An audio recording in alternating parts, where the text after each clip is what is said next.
Your level of self-confidence, how much confidence you have in yourself to be, do, accomplish something, really determines the whole quality of your life.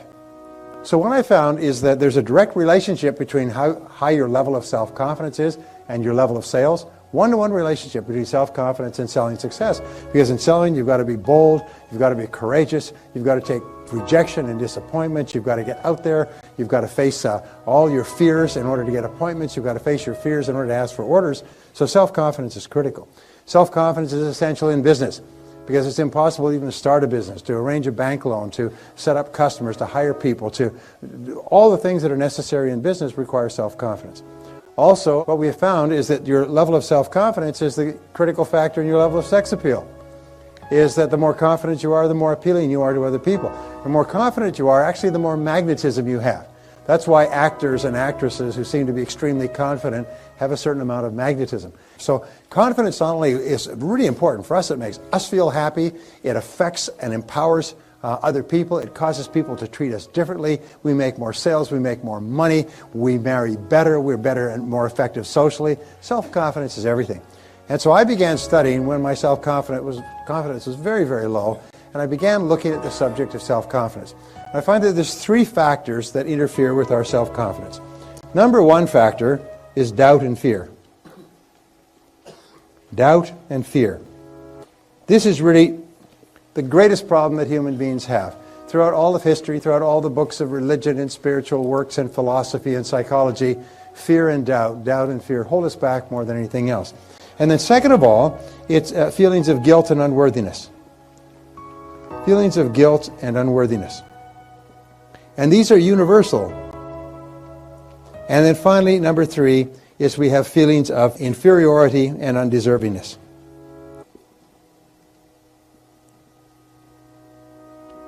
It's absolutely amazing. They've done lots of work with AIDS patients, and they find that some people who have AIDS live for years and years and years, and some die. And they found that the critical thing is the feeling of worthlessness. Is people come down with the disease and they feel that there's something wrong with them and they lose their heart. Viktor Frankl, when he was in the Nazi death camps at Auschwitz, said as long as people believed in something, they stayed alive. As soon as they stopped believing, they just died. And so we all have these feelings. In fact, a feeling of undeservingness is one of the dirty little secrets that we have with regard to success. As you've heard the old expression, fear of success. It's no such thing as fear of success. It's just a pop suggestion. It's feelings of undeservingness. We don't feel that we're worth it. And so people who unconsciously don't feel that they're worth very much, they will work very hard on the outside to achieve success, and then they'll sabotage themselves. So these are the big three. And where do doubts and fears come from? Where does guilt and unworthiness come from? Imagine if you had no doubt at all, completely self-confident, no fears at all. Is if you felt fabulous about yourself and your ability to accomplish things. If you felt like you deserved all good things in the world, think how much different you would be. And then you look at people who are really successful and happy, and that's the way they are. And as it happens, nobody starts out that way. So I began studying this, and this is really what got me going, and I have now been teaching for 25 years, but I began with these very principles we're talking about today. So what we know is that all habits, including emotional habits, are learned. And this is an interesting concept I came about studying the works of Ouspensky, who wrote at the turn of the last century. But emotional habits, or ways of feeling, ways of responding emotionally, are all learned. They are not fixed. They're almost like vagrant emotions. They have no home in the subconscious. If they were fixed, and certain phobias and certain mental illness is fixed, if they were fixed, they're locked in, you can't get them out.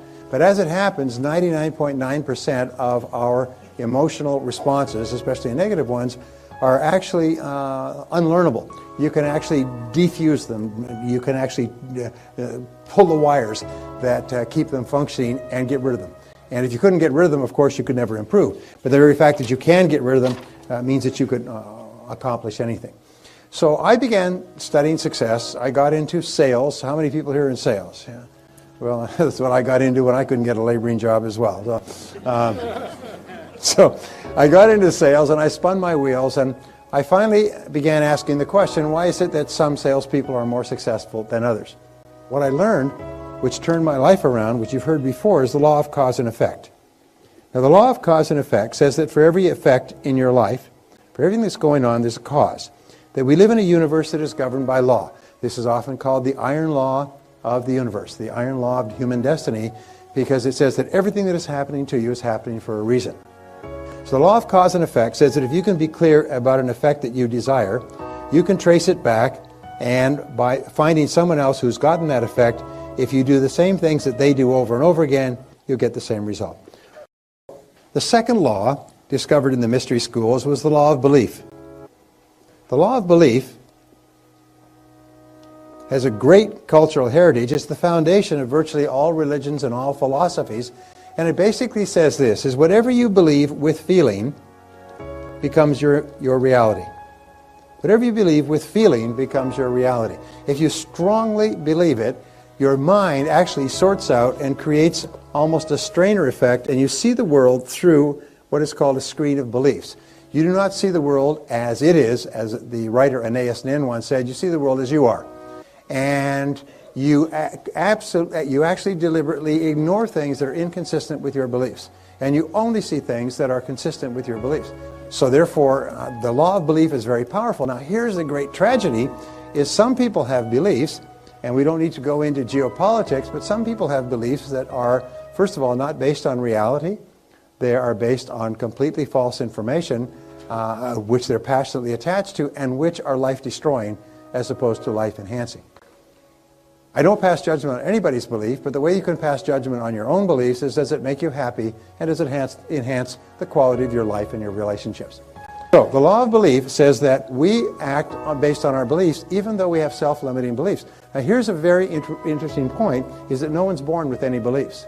Every belief you have about yourself, your potential, the world, religion, politics, people, anything, every belief you had to be taught meticulously with very careful instruction, repeated over and over again. The worst of all beliefs are self-limiting beliefs. Now, self-limiting beliefs are beliefs where you believe yourself to be limited in some way.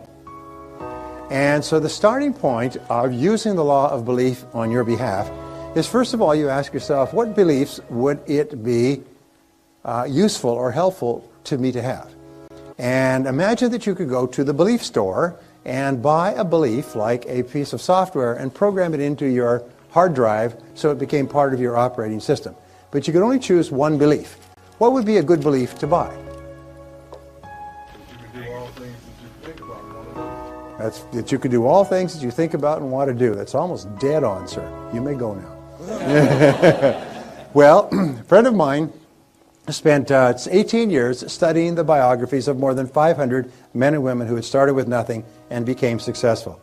And he was looking for the common denominator of success, and he found it. He found that every single one of these people throughout their lives absolutely believed that they were going to be a big success. They absolutely believed they were going to be a big success when they grew up, and no matter what happened to them in their adult lives, and they never lost sight of that. Like the three wise men following the star, they felt that everything that happened was part of the process. Every setback was a lesson. Every pain was something sent to teach them something that would be helpful, and they never stopped believing in themselves. So if you could buy one belief, the belief is this, is that you are destined to be a big success, that you have incredible potential, that you're surrounded by incredible opportunities, and that you're going to be a huge success in life, and everything that's happened up to now is part of your preparation. So, challenge your self-limiting beliefs. Don't ever say, I can't do that, or I'm not good at that, or something else. No, wait and say, wait, what if that's totally false? What if deep down inside you had the ability to be extraordinary at something that's important to you? Whether it's skiing, or skydiving, or mathematics, or selling, or earning money, or running a business. You probably have more ability than you could dream of. But don't sell yourself short. Now, the number 3 law is called the law of expectation. Now, the law of expectation, there's an entire field in economics called expectations theory. There's an entire field in psychology called expectations theory. Your expectations largely determine the quality of your life in this sense, is that whatever you expect with confidence becomes your self-fulfilling prophecy. Whatever you expect with confidence becomes your own self-fulfilling prophecy. In other words, you are always telling your future by the way you talk about how you think things are going to turn out. You are like a fortune teller in your own life. And if you believe that things are going to turn out well, if you expect them to turn out well, then by gum, they do. If you believe that you're going to be popular and that people are going to buy and that you have a great product and a great company and you're going to have a great life and you're going to be accepted and well received by people, and then you act that way. So it's very, very important that you always expect the best. And this is the key. Expect the best. Expect the best. Expect the best of yourself. Expect the best of other people. But especially expect the best of people who look up to you. One of the discoveries at Harvard University is that there's two qualities of child raising that raise happy, healthy kids. Two qualities, by the way, that raise happy, healthy, powerful business teams as well, and sales teams. Number one is a democratic environment. A democratic environment is where everybody is welcome to express their opinions, and people discuss and debate and get feedback and so on and so forth, and they make their decisions based on consensus. So everybody feels valuable and important and respected. That's number one. For kids, it's phenomenal. Ever since my kids have been little, I always ask for their opinion. What would you like to do? Where would you like to go? Now as they grow up, we take turns. Where would you like to go for dinner? Where would you like to go? And so on. And the kids decide. And now, when they're adults, they feel that their opinion is valid. When they meet with other adults, they feel that their opinion is valid because they've been trained all their lives that their opinion is worth something. So number one is a democratic environment. Number two is a climate of positive expectations. Is the parents expect their kids to do well. Just like I tell my kids, you're going to be a very successful person when you grow up. You're going to do extremely well. You're going to be very popular. You're going to get good grades. When you expect the best of your children, children rise to your expectations. They may argue with you, they may reject, they may discount your positive statements because you're a parent, but it affects them at an unconscious level. So it's really important. Telling people that you expect the best of them. If you're married, telling your spouse that you believe in them and that you expect the best and you believe they'll be successful, and if they're not successful, then they'll learn something, they'll be successful next time. Repeating that over and over again is the greatest blessing that a person can have. Okay, so expect the best. Expect the best of other people, expect the best of yourself too. The fourth law is the law of attraction. Now the law of attraction is getting, a lot of traction today, a lot of buzz. The law of attraction has been around. It was discovered, first written about 3,000 years before Christ. The law of attraction is a very interesting law that combines with the other laws, but it says that each person is a living magnet. Now, along with the law of attraction, there's a couple of other laws. One is called the law of vibration. And the law of vibration, as you know, everything in the physical universe is in vibration, even thoughts. Now, what causes a thought to vibrate is the emotional component of the thought. A thought with no emotion just lies there. An emotion with no thinking is just out of control, like a random molecule. But a thought which is impelled by an emotion sets up a force field of energy that attracts into your life people, ideas, and resources necessary to achieve the thought. And the more powerful the emotion, the faster it comes into action. Now the interesting thing is all these laws are neutral. If you believe negative things, then that's what you will see, that's what you'll perceive, that's what you'll experience. If you expect negative things to happen, that's what will happen as well. So don't talk about things you don't want, because your mind is so powerful. It's this powerful engine that is sending out vibrations and attracting into your life people and circumstances in harmony with the things you're saying and the thoughts that you're thinking. If you're thinking negative thoughts, you're attracting those things into your life. Car crashes and burglaries and broken dishes and ripped hose and all kinds of things happen if you think negatively. So we say that you are a living magnet. And there's a second law. It's called the law of sympathetic resonance. Now, let me give you an example of the law of sympathetic resonance, which affects your life. If you had two pianos in a large room, and you went over and you hit the note of C sharp on this piano, bang, and you walked across the room to the other piano, the string of C sharp would be vibrating in perfect harmony with the string vibrating on the piano that you struck. Are you with me so far? Why? It's called sympathetic resonance. Now, where is sympathetic resonance especially relevant? Is when we meet the right person for ourselves.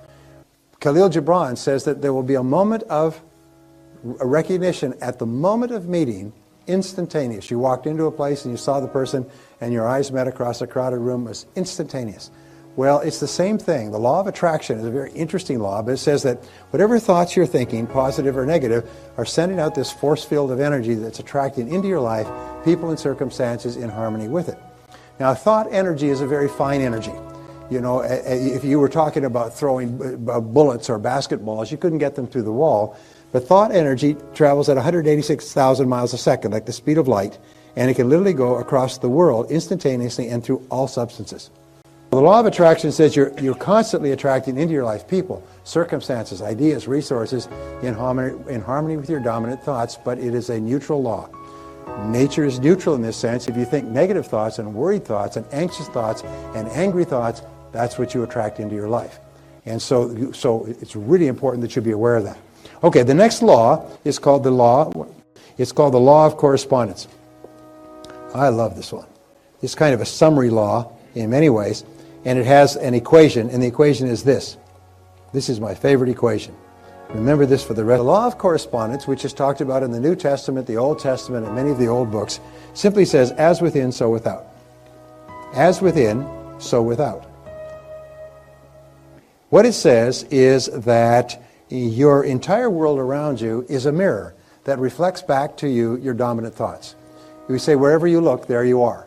It's almost like you live in a 360-degree mirror. And wherever you look, you see yourself reflected back. Now, the 3 or 4 places where this is most common is, first of all, your relationships. Now, remember, human beings are extraordinarily sensitive, so that if you have negative thoughts going on about anything, you affect the relationships close to you instantaneously. They'll pick it up across a crowded room. Women, by the way, are far better at this than men. Men are kind of like blocks of cheese, but women are like high-tech computers. If you ever had an experience, every man's had an experience, they phone home, they say, hi. She says, what's wrong? That's all you said is hi or hello. She said, what's wrong? Is it your boss again? How did you know? A woman can pick it up with a single word. You can walk in the door and say hi, and she'll just go, instantly, she'll just read it. With regard to relationships, your relationships almost instantaneously will show you what's going on inside your own thoughts. If you're feeling happy, your relationships will reflect it immediately. If you're unhappy or angry for some reason, they will reflect it immediately. A second area, by the way, has to do with income. Is your outer world of income will be determined by your inner world of attitude toward money, earning, productivity, performance, and everything else.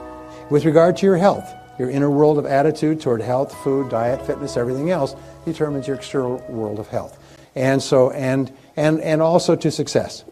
If you believe that you're going to be a big success, if you believe it on the inside, then you'll see it. It'll be reflected back to you in your outer world. Remember, most people look at a mirror. If they don't like what's in the mirror, they bang and pound the mirror. But intelligent people realize that whatever they see in their outer world is coming from themselves. So they always ask this great question, is what is it in me? What is it in me that is causing what's going on in my environment? Now this is the question of the superior person. The average person always tries to blame something in their external environment or someone, past, present, future. So the next law is called the law of subconscious activity. Now the law of subconscious activity, and there's all kinds of stuff that is written for popular reading. The law of subconscious activity basically says that your subconscious mind functions automatically. It is like clay. It takes the imprint of your conscious thoughts, and then it makes all your words and actions consistent with your previous programming. It makes your words and actions consistent with what you've put in the past. So it does not think, it does not create. All it does is keeps everything going. Your subconscious mind is also the seat of the autonomic nervous system, which handles and regulates the exact balance of hundreds of chemicals in every single one of the hundreds of billions of cells of your body on a moment-by-moment basis. They say the subconscious mind makes 500 million commands a second. I mean, that's how fast it does. It basically keeps a chemical balance of every single cell in your body at a perfect level. People who say, you know, human beings just emerged out of the primordial muck as a result of a couple of chemical mixes and a couple of lightning strikes really need a checkup from the neck up. Because when you look at the incredible complexity of the human system, it's literally beyond belief. We are so complicated, and if one little thing was out, if one little feature was out in our eyes none of us could see, either long distance or short distance, one little feature was out in our bloods, hearts, veins, anything else, we would not survive. And you take hundreds of thousands and millions of these little things that are so perfectly calibrated Lots of research has been on this. It's a phenomenal thing. But anyway, is keep asking. Your subconscious activity is subject to programming. My friend Wayne Dyer has this little one-liner. He said, it's never too late to have a happy childhood. It's never too late to have a happy childhood. The work at the University of Pennsylvania says basically that we see the world based on what is called our interpretive style. And your interpretive style is the way you interpret things to yourself. So if you change the way you interpret things to yourself, your attitude toward everything changes. So here's the seventh law, and the seventh law is the law of habit. And the law of habit says that whatever you do repeatedly over and over again becomes a new habit. So you can develop any emotional habit. You can develop an emotional habit of confidence, of optimism, of happiness, of joy, of positive expectancy. You can develop a mental habit by simply repeating certain things over and over again until you do. I'm going to show you how to do that. So here's the bottom line. The bottom line, when you take all these habits together, all these mental principles together, is that you become what you think about most of the time. You become what you think about most of the time. Now, it's not what you think about fleetingly that passes through your mind, but it's what you think about most of the time. As Emerson said, a man is what he thinks about all day long. So the question is, what do you think about most of the time? And the rule is, if you change your thinking, you change your life. If you change your thinking, you change your life. And there is no other way. And this brings us to the greatest discovery of the 20th century, the discovery of the self-concept. I call this the master program. And each person has a self-concept. And this self-concept is a combination of all your thoughts, feelings, beliefs, doubts, hopes, fears, and experiences throughout your entire life that come together to make you the kind of person you are today. Now, we know that the only thing that is unique about you is your mind. Everything else the human being has in common with a horse or a monkey. The only thing that you have that makes you distinct and unique is your mind, and every single person is completely different because every single person has had hundreds of thousands of different experiences at different times to which they've responded and interpreted differently. So your mind is unique in all the world. There cannot be two of you if there are 50 billion human beings. And what they discovered was the self-concept. And what we found is that your performance and your effectiveness is determined by your self-concept. How you perform and behave on the outside, how you treat with other people, what you accomplish is all determined by your internal programming. Self-esteem is the most important part of all. This is the emotional part of your personality. This is what I call the nuclear reactor core. This is the energy source. This is the power in the human personality. Your level of self-esteem determines your level of vitality, energy, personality, sense of humor, creativity, personal strength, influence, persuasiveness, and so on. So your self-esteem is critical, and your self-esteem is defined as how much you like yourself. How much you like yourself is the measure of your self-esteem. How much you like yourself. Here's an interesting point, is whenever your self-esteem, your self-image, your personal performance is consistent with your self-ideal, the person that you would most like to be, your self-esteem goes up. Whenever you do anything that is consistent with the best person you could be, you feel happy, you feel proud, you have greater self-respect, you have more energy. Whenever you do something that's not like you blow up, you get mad, you swear, you do something that, that's not consistent with the best person you could be, your self-esteem takes a hit. But when you start to act in a way consistent with the best that you know, your self-esteem goes up. Well, here's the most important part. Going down here is we say that the most powerful words you'll ever learn are the words, I like myself. I like myself. I like myself. Whenever you say the words, I like myself, your overall self-concept goes up. Your self-image improves and your self-ideal clarifies.